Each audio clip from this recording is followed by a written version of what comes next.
Imagine कीजिए कि market गिरता जा रहा है, कंटिन्यू डाउन ट्रेंड है, मोस्टली रेड कैंडल फॉर्म हो रही है और हर ट्रेडर के अंदर डर का माहौल है।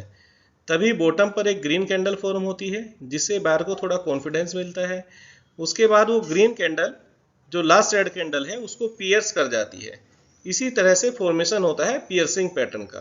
तो नमस्कार दोस्तों, स्वागत है आप सभी का जे सेवेल्थ क्रिएशन चैनल में। आज हम डिस्कस करेंगे पियर्सिंग कैंडलस्टिक पैटर्न, जो कि एक बुलिश रिवर्सल सिग्नल है। ये संकेत है कि बुल्स की मार्केट में वापसी हुई है। जल्दी से आप डिस्क्लेमर पढ़िए, फिर आज का वीडियो स्टार्ट करते हैं।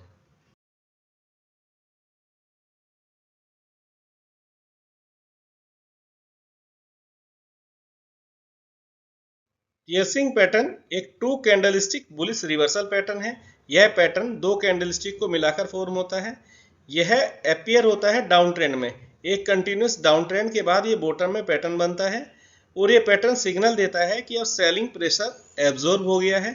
वो न्यूज की वजह से हो या किसी भी वजह से सेलिंग प्रेशर आया है, वो सारा का सारा एब्जॉर्ब हो गया है और यहाँ से बायर न्यू स्ट्रेंथ के साथ में एक अप ट्रेंड के लिए प्रिपेयर हो रहे हैं। अब समझते हैं इस पैटर्न के फॉर्मेशन को। ये पैटर्न दो कैंडलस्टिक को मिलाकर फॉर्म होगा, जिसमें पहली कैंडलस्टिक एक डाउन ट्रेंड के बाद में लार्ज बॉडी रेड कैंडल होगी जो बियरिश होगी। इसका ओपन नियर हाई होगा और क्लोज नियर लो होगा। इसके बाद में जो सेकेंड कैंडलस्टिक फॉर्म होगी वो एक ग्रीन कैंडलस्टिक होगी बुलिश, जिसका ओपन नियर लो होगा और क्लोज नियर हाई होगा। यहाँ पर जो सेकेंड कैंडलस्टिक है उसका गैप डाउन ओपन होना मैंडेटरी है। जहां पहली कैंडलस्टिक क्लोज हुई थी उसके नीचे ही सेकेंड कैंडलस्टिक ओपन होना जरूरी है, तभी जाकर ये पैटर्न फॉर्म होगा।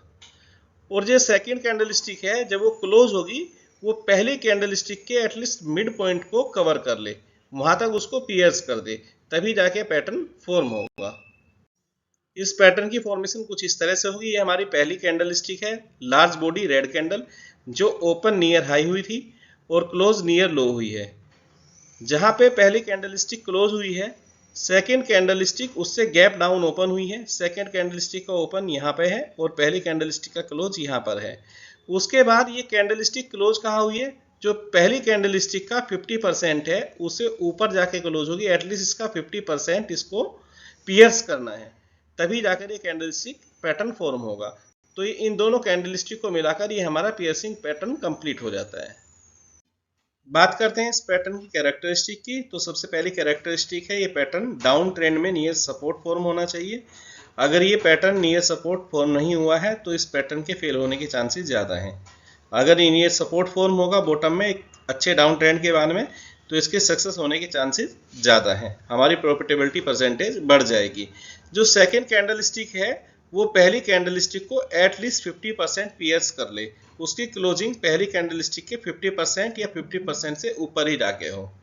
ये पैटर्न और स्ट्रॉन्ग होगा अगर सेकेंड कैंडल स्टिक जितना भी पहली कैंडल स्टिक के 50% से ऊपर जाके क्लोज होगी, जितना भी ऊपर क्लोज होगी उतना ही ये पैटर्न स्ट्रॉन्ग रहेगा। और सेकेंड कैंडल स्टिक पर अगर वॉल्यूम हमारा ज़्यादा आ रहा है तो वो हमारे लिए और फेवरेबल है। और जब ये पैटर्न थर्ड कैंडलस्टिक या फोर्थ कैंडलस्टिक जब पहली कैंडलस्टिक का हाई क्रॉस करेगी तो वहां पर भी हमारा वॉल्यूम अच्छा होना चाहिए।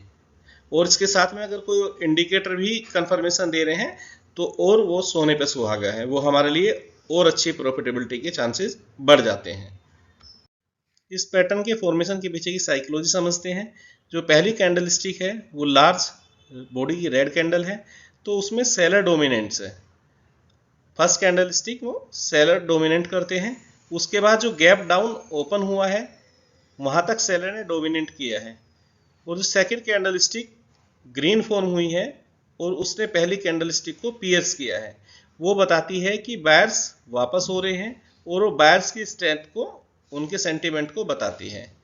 उसके बाद जैसे ही पहली कैंडलस्टिक जो रेड कैंडलस्टिक थी उसका जैसे ही हाई क्रॉस होगा, तब तक वो सारी की सारी लिक्विडिटी उनकी एब्जॉर्ब कर गए हैं सेलर की। सेलर का सारा माल उन्होंने परचेज कर लिया है और वो प्राइस को अपवर्ड पुश कर गए हैं। और यही सेंटीमेंट शिफ्ट होते हैं जो संकेत देते हैं कि अब यहां से अप ट्रेंड स्टार्ट हो सकता है। इस पैटर्न को ट्रेड करने के लिए ट्रेडिंग स्ट्रेटजी क्या रहेगी, हम एंट्री कहां पर करेंगे। एंट्री हमारी होगी बाइंग की जब ये पैटर्न फॉर्म होगा और पैटर्न फॉर्म होने के बाद में एक हमारी कन्फर्मेशन कैंडल होगी जो कि हमारी पहली कैंडल स्टिक है, जो रेड कैंडल स्टिक है, उसका हाई क्रॉस कर जाएगी। जब उसका हाई क्रॉस हो जाएगा तो उसके बाद में हम एंट्री प्लान करेंगे अपनी। एसएल रहेगा जो हमारी सेकंड कैंडल स्टिक है, जो ग्रीन कैंडल स्टिक है, जो गैप डाउन ओपन हुई थी, उसके लो के पास हमारा एसएल रहेगा। जो एग्रेसिव ट्रेडर हैं इस पैटर्न के फॉर्म होते के साथ ही एंट्री कर सकते हैं, और जो कंजर्वेटिव है उनको वेट करना है कंफर्मेशन कैंडल का, जो पहली कैंडल का हाई ब्रीच करे, उसके बाद ही हम उसमें एंट्री प्लान करेंगे। कंफर्मेशन के लिए अगर जब कैंडल ब्रीच कर रही है हाई को, वहां पर अगर हमारा वॉल्यूम हाई है तो ये और स्ट्रॉन्ग सिग्नल है, या आरएसआई, एमएसीडी और अदर इंडिकेटर भी हमें सिग्नल दे रहे हैं।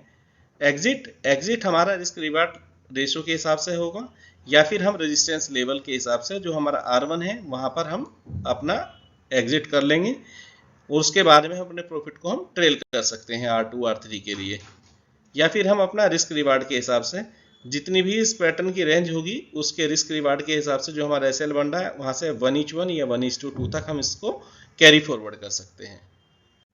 एक बार चार्ट पर देखते हैं कि हमें अपनी ट्रेड कैसे प्लान करनी है, एंट्री और एग्जिट कैसे प्लान करना है। ये एक चार्ट है, ये नियर सपोर्ट ए पैटर्न फॉर्म हुआ है। जो पहली कैंडल स्टिक है, पहली कैंडल स्टिक एक लार्ज बॉडी की रेड कैंडल है, ये नीचे क्लोज हुई है। जो नेक्स्ट कैंडल स्टिक है, जो ग्रीन कैंडल स्टिक है, वो पहली कैंडल स्टिक जो रेड है यहाँ पे क्लोज हुई थी और वो गैप डाउन ओपन हुई है। तो पहली कंडीशन हमारी फुलफिल होगी कि गैप डाउन ओपनिंग। उसके बाद में सेकंड कंडीशन थी हमारी कि एटलीस्ट पहली कैंडल स्टिक का 50% से ज़्यादा ऊपर जाके बंद हो, इसको 50% पीएस मिनिमम करें। तो सेकंड कैंडल स्टिक हमारी 50% से ऊपर जाके क्लोज हुई है। तो इसमें दो तरह से हम एंट्री प्लान कर सकते हैं, पहला एक एग्रेसिव और दूसरी कंजर्वेटिव। अगर हम एग्रेसिव ट्रेडर हैं तो हम जैसे ही ये सेकंड कैंडल स्टिक फॉर्म होगी इसके हाई को मार्क कर लेंगे। जैसे ही इसका हाई क्रॉस होगा, जैसे ही थर्ड कैंडल स्टिक पे हमारा इसका हाई क्रॉस हो चुका है, तो हम यहाँ पर अपनी एंट्री प्लान कर सकते हैं एग्रेसिवली। हमारा एसएल रहेगा सेकंड कैंडल स्टिक के लो के नीचे सपोर्ट लेवल के पास में, और हमारा टारगेट रहेगा रेजिस्टेंस, जो भी हमारा R1 होगा, रेजिस्टेंस पहला होगा, वहीं पे हम अपना प्रॉफिट बुक कर लेंगे और बचे हुए प्रॉफिट को हम ट्रेल करेंगे R2 R3 के लिए। अगर हम कंजर्वेटिव ट्रेडर हैं तो हमें वेट करना है जो पैटर्न की जो पहली कैंडल स्टिक है, जो रेड कैंडल स्टिक है, इसके हाई क्रॉस होने का। तो हाई क्रॉस किया हमारा इस कैंडल स्टिक ने, तो हम इस कैंडल स्टिक का हाई मार्क कर लेंगे। जैसे ही इस कैंडल स्टिक का हाई क्रॉस होगा तो हम यहाँ पर इस कैंडल स्टिक पे इसमें एंट्री प्लान करेंगे। एसएल हमारा सेम रहेगा जो एग्रेसिव एंट्री के लिए था। यहाँ पर हम इसका जो लो लेवल है सपोर्ट के पास में, वहीं पर हम अपना एसएल लगा के रखेंगे, और एग्जिट प्लान भी हमारा सेम ऐसी रेजिस्टेंस के हिसाब से। पहला रेजिस्टेंस जो R1 है हमारा, वहां पर हम कुछ क्वांटिटी बुक कर लेंगे, उसके बाद बाकी बची हुई क्वांटिटी को हम ट्रेल करके लेके जाएंगे R2 R3 के लिए। या फिर दूसरा जो हमारी ये रेंज बनी है, मान लो ये 30 पॉइंट की रेंज बनी है, तो उसी हिसाब से हम 1:1 रिस्क रिवार्ड के हिसाब से 1:2 1:1 पे हम अपना 50% क्वांटिटी बुक कर लेंगे। उसके बाद में हम रेस्ट ऑल क्वांटिटी को 1:2 1:3 के हिसाब से हम अपना ट्रेल करते जाएंगे। तो इस तरह से हमें इसमें एग्जिट और एंट्री प्लान करनी है। एग्रेसिव एंट्री का हमें ये फायदा होगा कि हमारा एसएल कम होगा, तो यहाँ पे रिस्क रिवार्ड लेवल हमारा फेवर करेगा। लेकिन इसका एक रिस्क ये होता है कि अगर मान लिया इसने इसका क्रॉस किया ही नहीं हाई और वापस यहाँ पे हो गया, तो हमारे चांसेस प्रॉफिटेबिलिटी के कम हो जाएंगे। रिस्क रिवार्ड हमारे फेवर में होगा पर हमारी विनिंग ट्रेड कम हो जाएगी। चॉइस हमारी है कि हम एग्रेसिव ट्रेडर की तरह ट्रेड करें या कंजर्वेटिव ट्रेडर की तरह ट्रेड करें, ये इंडिविजुअल का डिसीजन है। बात करते हैं इस पैटर्न के एडवांटेज और लिमिटेशंस के बारे में। तो सबसे पहले डिस्कस करते हैं एडवांटेज। पहला एडवांटेज है कि एक क्लियर बुलिश रिवर्सल सिग्नल है। ये पैटर्न अगर हमें मिलता है तो वहां से पोटेंशियली रिवर्सल होने के चांसेस हैं बुलिश रिवर्सल के। दूसरा, ये पैटर्न इजी टू स्पॉट है, विजुअली हम इसको फाइंड कर सकते हैं, इतना ज़्यादा मशक्क़त नहीं करनी पड़ेगी हमको इसको फाइंड करने में।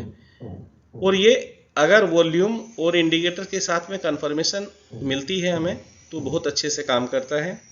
इसकी लिमिटेशंस क्या क्या है? अगर मार्केट साइडवेज है तो यहाँ पे फॉल्स सिग्नल जनरेट कर सकता है, और इसको कंफर्म करने के लिए हमें वॉल्यूम और अदर इंडिकेटर पर भी डिपेंड रहना पड़ेगा। बेस्ट यूज होगा इसको अगर हम अदर टूल्स के साथ में ट्रेंड लाइन, सपोर्ट, रेजिस्टेंस इनके साथ में मिक्स करके इनको यूज करें तो ये बेटर रिजल्ट दे सकता है और हमारी प्रॉफिटेबिलिटी को एनहांस कर सकता है। लास्ट में एक बार समराइज कर लेते हैं। पियर्सिंग पैटर्न एक बुलिश रिवर्सल पैटर्न है जो डाउन ट्रेंड के बाद बॉटम में फॉर्म होता है। ये एक 2 कैंडलस्टिक पैटर्न है जिसमें पहली कैंडलस्टिक रेड लॉन्ग बॉडी की कैंडल होगी बियरिश, उसके बाद में सेकंड कैंडलस्टिक एक ग्रीन बुलिश जो क्लोज होगी पहली कैंडलस्टिक के मिड पॉइंट या मिड पॉइंट से ऊपर। जब ये पैटर्न फॉर्म होता है तो वहाँ पर अगर हमें हाई वॉल्यूम मिल रहा है या कोई और इंडिकेटर भी हमें सपोर्ट कर रहे हैं तो हम इस कैंडलस्टिक पैटर्न को बताए हुए तरीके से ट्रेड कर सकते हैं। और ये एक प्रैक्टिकल टूल है जो ट्रेडर को ट्रेंड रिवर्सल में मदद करता है।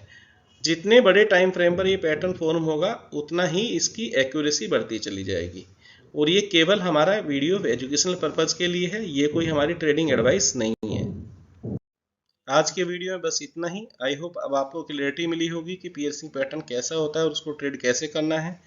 अगर आपको ये वीडियो पसंद आया है तो वीडियो को लाइक कीजिए, कमेंट्स कीजिए, जीएस वेल्थ क्रिएशन चैनल को सब्सक्राइब कीजिए। अगर आपकी कोई भी क्वेरी है तो आप डायरेक्टली मुझसे संपर्क कर सकते हैं। Thank you for watching. मिलते हैं नेक्स्ट वीडियो में। Till then bye bye.